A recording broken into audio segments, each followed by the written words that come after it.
All right, ladies and gentlemen, welcome to the show. Here today to discuss about the NXT episode that took place on May 25th, 2021.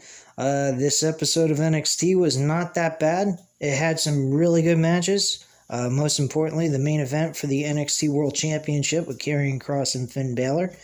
I really don't have a lot of complaints about that match. It was hard-hitting, very much like an NXT TakeOver main event that I truly felt Finn Balor versus Karrion Kross 2 should be the main event of In Your House, but it's not taking place. It already took place on this episode 2 nights ago.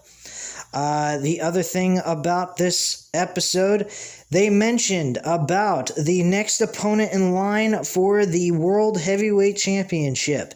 That is going to be a triple threat match next week to determine the number one contender between Kyle O'Reilly, Pete Dunne, and fucking Johnny Gargano.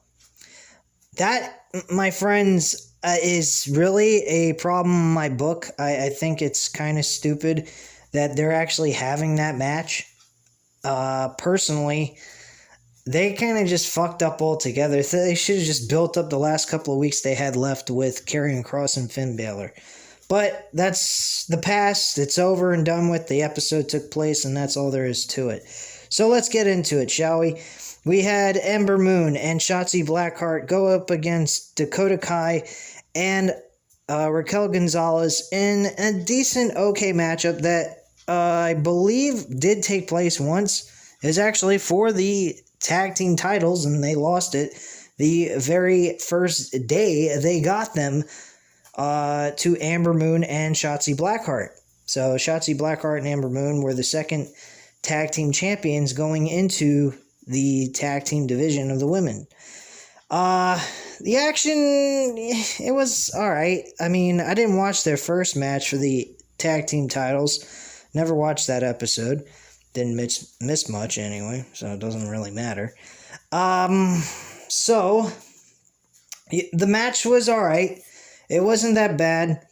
It had some really good stuff take place in this, good spots and everything. Frankie Monet, she actually had her in-ring debut. It wasn't too shabby, but it wasn't all that great either. I've seen better from her before, and to be quite frank with you guys, I'm not too impressed with her in-ring debut, to be quite frank with you guys. After the match with Shotzi Blackheart and Ember Moon getting their victory, they celebrated as the music hits. Gonzalez runs in and levels them both with big boots as fans boo. Gonzalez follows to the floor and powerbombs Shotzi into plexiglass barrier, and then the ring post, and then the barrier again. All the while, Kai is grounding Moon in the corner, forcing her to watch. Gonzalez keeps Shotzi up on her shoulders and then drops her over the barrier as the boos get louder and Kai and Gonzalez head to the back. Big whoop. Alright, Tommaso Ciampa and Timothy Thatcher are actually backstage as well. They talk about the NXT Tag Team division and how they feel they should be the number one contenders. The Grizzled Young Veterans, they're pretty pissed off about. Now they got screwed over in that match against MSK. He gets up and, so they pretty much kind of say their feelings about the whole thing to Timothy Thatcher and Tommaso Ciampa, and that's pretty much that. They're saying that they're not done with those two. The Grizzled Young Veterans later on cut their own promo and stated they were, so I have no idea with that. We get a quick promo from Bobby Fish versus Pete Dunne in a commercial break.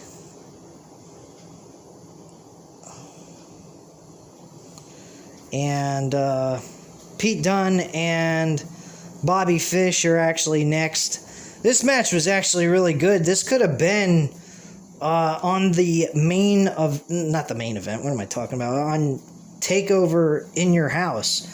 I actually would have been fine with this match taking place. It's a good grudge match. It would have given Bobby Fish an opportunity to show off his ability in a bigger stage. Not that they're going to be going to an arena or anything, but at least he would have been able to perform at a bigger name type of event in a singles competition to see how he can do. Overall, I felt that this match was really a good match. Definitely a match I could have seen on TakeOver in Your House. This was really a good match overall, though. I mean, Pete Dunne walks away with the victory, of course. I didn't think he was going to lose, knowing that they keep hyping up Pete Dunne as one of the people that should be competing against Karrion Kross for the NXT World Championship. After the match, Dunne stands tall as he watched his music hits. Lorcan joins him as we go to replays. Lorcan mounts Fish and unloads with strikes now as fans boo. There was one spot with Lorcan attacking Bobby Fish where he actually goes ahead and pulls down on his injured arm that he had over the apron, and it looked like he was attempting to go ahead and break his arm completely off the bone. Like, literally, he looked like he was gonna go ahead and rip tendons and shit, trying to do whatever he could to re-injure that arm of his. So, pretty fucked up shit. It looked very painful. I wouldn't want to experience that. Mercedes Martinez is walking backstage as well after that segment, and she says, yeah, the NXT Women's Champion beat me. Did I learn something? And she took me to the limit. Martinez goes on and says, tonight it starts. Tonight it is one of the road back to the title. And she keeps walking, and we see Boa suddenly appear in a doorway, watching Martinez walk away back to commercial. Boa, I have no fucking idea. And Vic Joseph, this moron, he says, is that Boa? And he says it really low. Like, you can't even fucking hear him. Like, if I was an announcer and I'm trying to get the people's attention that's watching this show, to go ahead and notice something that they may not have noticed. The only reason why I noticed it was there was a person back there, number one. And number two, I slightly heard him say somebody's name. But, I mean, literally, it was terrible. Like, you didn't bring anyone's attention. If you really weren't paying attention, if you were just sitting there dabbling on your phone, you happen to not be looking at the stuff that's taking place, you would have missed it because the announcer didn't bring your attention to it, which I think is absolutely terrible on Vic Joseph's part. You're the head commentator of that NXT broadcasting team. You gotta fucking say it loud. Hey, that's Boa. What the hell's he doing there? Something like that. Bringing attention to the audience, letting them know that there's some fucking figure in the background that looks familiar. I don't know who fucking Boa is. And personally, I don't care. Probably a character I haven't seen in a while, or I haven't seen it all because I've taken breaks off from watching NXT. So if someone knows who Boa is, let me know. But I don't know who the fuck Boa is at all, unless that's short for somebody. We actually go to a segment with the Hit Row Records in their studio, and they are cutting a beautiful fucking promo. Very, very thrashy type of hip-hop type of mentality these guys have. They're listing off tag team titles with the MSK. They want to take the NXT North American Championship. They're talking about the Cruiserweight division. I mean, they're talking about it all. The World Championship, all of it. And they're just bashing the shit out of everyone in a rap type of format. And I thought it was beautiful. Great segment by those guys. I hope one of them, at least Isaiah Swerve Scott, picks up a world championship or possibly a not NXT Cruiserweight, the NXT North American Championship. I would actually prefer Scott over Santos Escobar, which is actually the match that was pushed on this episode. this past May 25th. But don't get me wrong, guys. Even though I want to see Scott over Santos Escobar, I think Escobar and Bronson Reed is a great matchup. I hope that is the match for the NXT North American Championship going into TakeOver in your house, which more than likely it's going to be. I mean, they only got 2 fucking weeks left, for God's sakes. So, chances are that's going to take place. Mercedes Martinez went up against Zeta Reamer, and Zeta Reamer lost to Mercedes Martinez, hands down. I didn't even barely pay attention to this. This was a joke. Mercedes Martinez goes ahead, and she's standing tall after the music hits. The lights suddenly go out. Red lights come back up as a fog starts to fill the ring. The graphic of Tan Shay appears on the big screen. A graphic of Mi Ling character was shown blowing smoke on the screen. The red lights go away, and we see Martinez has a black mark on her hand, an apparent Chinese symbol like we saw months ago on the hands of Isaiah Lee and Boa. The black mark of Tan Shay. No sign of Boa or Lee tonight. Okay, whatever. I didn't really see that segment. I guess I fast-forwarded through the commercial. Fast-forwarded a little too quickly. Or some shit. Alright, so, we see the WWE Hall of Famer Ted DiBiase Sr. Backstage talking to Toni Storm. The Robert Stone brand walks up, but DiBiase isn't trying to hear what Stone has to say. Thank God, he's a smart guy. He tosses money in the air and walks off as Aaliyah and Kama show excitement for the cash, and Ted DiBiase walks off and laughs as we go to commercial break.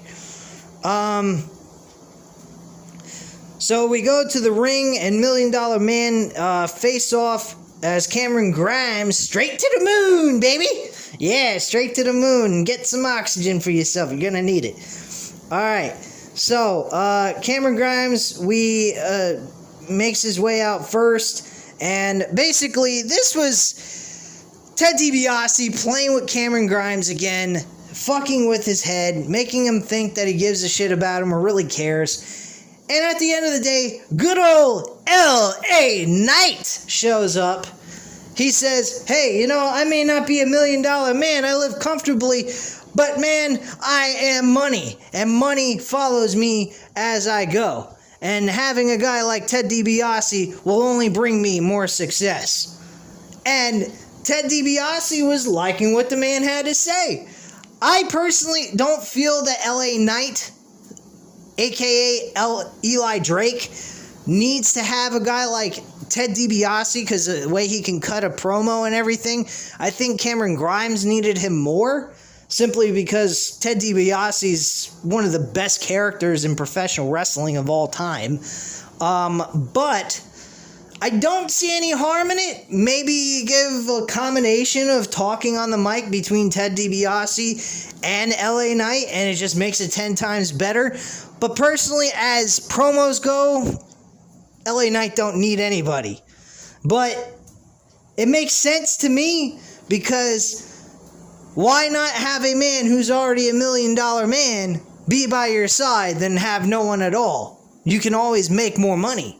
He could be a good agent for LA Knight and give him the best contracts, best negotiations to help him get the best contracts for money on his new deals that he gets. He could also help him get it. They could do something like having Ted DiBiase be his personal agent for getting endorsement deals and shit like that, and they can use their own, make up endorsement deals or some kind of shit. That's some really cool shit. I mean, it's kind of out of the box in my personal opinion. So, I mean, they could use Ted DiBiase to, do all kinds of things for him. Not to mention, he could hire hitmen for him in case he's in any kind of, harm in losing a championship or some kind of shit at some point down the line. I mean, there's endless possibilities with Ted DiBiase. Cameron Grimes, I kind of feel, though, that he really needed Ted DiBiase more simply because of his mic skills. I don't think Cameron Grimes is exactly the greatest mic skills person. He's a good in-ring performer, but as talking on the microphone, he needs some help. He's not terrible or anything, don't get me wrong, but he needs a lot more than LA Knight. But LA Knight, with his character, Ted DiBiase mixed together, I mean, it's cash money, man. That's pretty much the overall reason why I see why they went with it, which makes sense. But who needs the help more? I think it has to be Cameron Grimes, in my personal opinion. But it is what it is, and I think some of the ideas I threw out there was actually pretty good, and I think that should be utilized on television. I think that would be pretty fucking awesome. They could do shoe endorsement deals, any kind of crap they want to do. So Ted DiBiase went with LA Knight at the end of all this. The fans were actually booing LA Knight, which I don't understand why. Cameron Grimes is not exactly what you call a face character. I don't particularly look at Cameron Grimes as a face. He acts like a douche. So, whatever. We get Frankie Monet. She has her match up. Indy Hartwell had a segment too. She finds Dexter Lumis's room of shrine, I guess you could say, a shrine of pictures of his heart being broken or ripped out of his chest, which is what they were showing. Great stuff. Good pictures also. Well detailed pictures. Good art overall. Frankie Monet, I already stated this. She competed against Cora Jade. Frankie Monet was not all that impressive. It seemed better from her, especially in the Impact Wrestling. By the way, a side note, Don Callis, I saw a headline. I'm not reporting this. I'm not going in full on detail about it, but I saw a headline that says Don Callis is no longer Impact executive. There's information on that. If you want to type in Don Callis, look it up yourself and get the full-on scoop. Go for it. I didn't really look into it. I found it funny, actually, that he lost his executive privileges or his role in the company. So apparently we're going to see a lot of Don Callis on AEW, more than likely. Grizzled Young Veterans are backstage. They're talking about how they're done with Timothy Thatcher and Tommaso Ciampa. Their focus is now on MSK to win the NXT World Championship, Tag Team Championship. And they're going, Grizzled Young Veterans. I'm like, are you trying to take a shit? Are you constipated? Like, that's a little overkill, dude. Like, what the fuck? Just say, we are the Grizzled Young Veterans, and we're here to take the NXT Championship from you. There you go. That's all. Sounds very powerful. Doesn't sound over-exaggerated or over-compensating on something. It was fucking ridiculous what they were doing. We get a segment with Imperium with Walter. I think Walter is doing a fantastic job with Imperium. I think Alexander Wolf being eliminated from the group, I think kind of sucks. I guess maybe he was leaving NXT/WWE for all I know. I'm not sure, but this promo is very good. They're like Gestapos, they're like communist Russia wrestlers that are trying to make professional wrestling great again, unlike what it is now, which is true. Wrestling today is not as good as what it used to be. I like it. I think it's really cool. I think they could even turn that as a face gimmick if they really wanted to. But the heel gimmick works perfectly fine with me. I have no problem with either way it goes, because you could definitely turn this into a face gimmick all around, if you want to really get technical. Talking about integrity of the sport and being the absolute best. And they do that. They don't need to cheat. Walter never cheats in any of his matches. He's a fucking full-on Gestapo playing a communist type wrestler, and he wins clean every fucking time. He never fucking cheats. I've seen almost every major matchup this guy has had. I don't think I've caught one match where he's cheated. Not once. And why should he? He's fucking tall as hell. He's almost Big Show's size. Give me a fucking break. Or The Undertaker or Kane's size. He doesn't need to cheat. So, Bronson Reed is actually celebrating his championship win for the NXT North American Championship, excuse me. And he's just discussing how, the harder you work, the better you will do. You'll always succeed. Your hard work will always pay off. The common everyday thing. And Santos Escobar comes out and he unloads on Bronson Reed, and not physically, but he unloads in the sense that he says, well, he does unload on him later in the promo, but in the beginning he just says, look, man, I was born a champion. I don't need to work hard to become one. I was born in money. I got it all. I'm the best. And now I'm going to take that North American Championship, which Mexico is really what made North America, which is a crock of shit. Mexico, you can't even fucking drink the water there, which is absolutely terrible. I don't know why the fuck the government doesn't do good things towards their people. I really don't understand. I know I shouldn't go into politics here, but I'm going to. Why doesn't government do the right thing by their people? That's why everyone keeps migrating to the United States, and it's not good for the United States. And I don't hate anyone that wants to come to America, but the more people you fill up, the harder it is for one country to hold. Look at all these other countries, China, India. They are so covered up with people, they have no places to put them. I mean, I feel bad for them. I'm not discrediting anyone in any culture here. I'm not trying to be disrespectful in any manner, but my God, the government is the key thing of every country to live a better life. If your government is not helping you do that, then you got a serious fucking problem, which I understand why people from those countries want to come to the United States. It's just, we just have so much space. How the fuck are we going to fit everybody? So that's a conversation for something else. This is not a politics channel. This is a wrestling channel. So I do apologize. I just thought I want to throw that out there just for, shits and giggles, I guess. But it is a serious matter. It's nothing to make fun of. But it's just crazy how all these governments, and I'm not really feeling very happy with my own government for that matter, how they're treating everybody. Everybody across the world are treated like garbage by government, in my opinion. Do I hate government? No, but you got to have the right people in there, and it just doesn't seem tempting to even want to care to vote for anybody. So that's just showing a little bit of my political side of things, if you guys ever were interested in that. So that's pretty much that.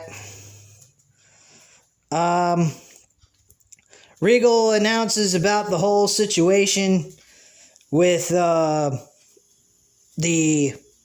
World Championship opportunity. It's going to be a triple threat match next week. Gargano, Kyle O'Reilly, and Pete Dunne. I think Kyle O'Reilly will walk out with the victory here. And then Adam Cole's going to appear at NXT TakeOver in your house and fuck Kyle O'Reilly over. And we're going to finally get the ending of that rivalry and probably the end of Adam Cole in the WWE, because the main roster ain't going to do him any fucking good. NXT World Championship is the last thing on this show. Finn Balor, Karrion Kross. Like I said, this matchup was an absolute barn burner. Really good match. Definitely well worth your time if you wanted to see it in the fucking takeover in your house pay-per-view. This was pay-per-view quality overall. Why it was put on NXT TakeOver and not built up into a bigger thing, I don't know. But I find it to be complete and utter trash that a match like this that was that good is placed on a show like this. This is not a pay-per-view show. It wasn't presented that way. This was the only main match that anyone really would want to care about. The rest of the fucking show is meaningless. Finn Balor was defeated. The champion stood tall over Finn Balor, and Finn Balor was pretty badly hurt. He was banged up. He got submitted by a rear naked choke. He couldn't respond.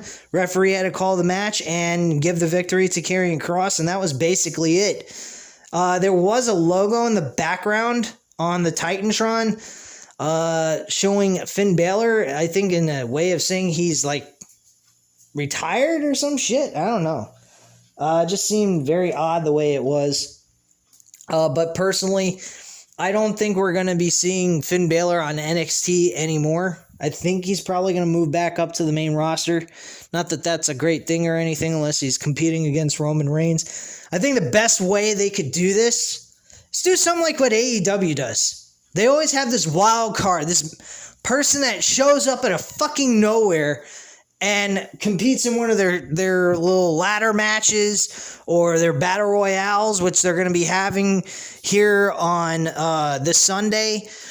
I mean, they got all kinds of surprise entrances in their pay-per-views. Why not at Money in the Bank? That's in July, so they're only waiting another month. Have them have like, 4 guys on, not 4. We'll do like, say like they do like 7 guys, have like 3 guys from Raw, 3 guys from SmackDown, and 1 mystery guy that is moved into the main roster or some shit. And they just have some mystery opponent, and it ends up being Finn Balor. We could act like he's a fucking free agent, and he can pick and choose what company he wants to, what brand he wants to go with. And do something like that. That's what I'd do. Have him win the Money in the Bank briefcase. And, the next night after Money in the Bank, Roman Reigns is standing there in the middle of the ring. We could do this. You could do that on SmackDown the night after. On the main segment, the ending segment of SmackDown the night after Money in the Bank, have Roman Reigns say, look, man, there ain't no fucking challenges around here. There ain't nobody. Nobody's going to be able to beat me. I'm the absolute best. And then you have Finn Balor show up, say, hey, look, you know what? You think you're the absolute best? I'm better than you. I've beaten you before. And now I'm cashing this thing in at SummerSlam. There you go. Main event, SummerSlam. Boom. That's a fucking SummerSlam main event match. This man highlighted 2016 with Seth Rollins, put on an amazing matchup. Probably should have been the fucking main event of the show, but instead Brock Lesnar and Randy Orton got that, which wasn't a terrible match, but it wasn't worth the main event. But bottom line, I mean, Seth Rollins and Finn Balor stole the fucking show at that match. That was the only thing worth watching on SummerSlam in 2016. That pay-per-view absolutely sucked. So did 2018. That was terrible.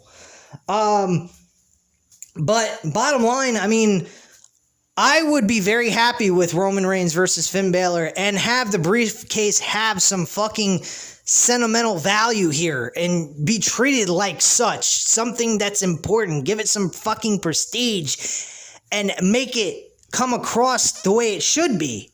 Meaningful. And bring some integrity to that fucking briefcase, because everybody tries to cash in after the champion had a long, drawn-out match in a major pay-per-view or on an episode of SmackDown or Raw, and they cash in on him and try to win the title, and it sucks. Edge doing it was one thing. It was a one-time only thing that really should be done.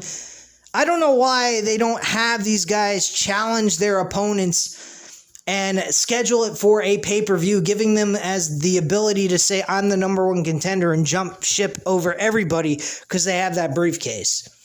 It's just a cheap way of, winning a title. It doesn't bring any prestige to the championship. There's no integrity there when you win it that way. So with Edge, it was different because, 1, it was the first time ever cash-in, number 1. Number 2, Edge was portraying a fucking dirty prick, and he did it fantastic. When RVD did it, it was great. It was fucking awesome, and he did it at a great event. ECW One Night Stand 2006. Probably the best pay-per-view I probably have ever seen outside of some WrestleMania pay-per-views. Other than that, I mean, there's been some decent pay-per-views of WWE in the past, but that just sticks out at me like a fucking, like crazy, you know? I'm trying to figure out the best word to say here. I didn't want to say like a sore thumb because that's not really in a good light. Anyway, anyway, guys, that's really all I have to say here. You know what to do. Hit the like button if you like this video. Hit the subscribe channel. Hit the subscribe button if you're not already subscribed to the channel. And leave a comment down below, and I'll definitely get back to you on that. I thank you guys very much for watching. I hope you enjoyed the review. I know it's 2 days late, but you know, I was, you know, watching some basketball games throughout the playoffs. I was very interested in that. NXT is not really my top priority, but I know I said I was going to upload a video for you guys. So here you guys go. I hope you enjoyed it, and I'll catch you guys later on for SmackDown on Friday, which is tomorrow, and I'll speak to you later. Bye.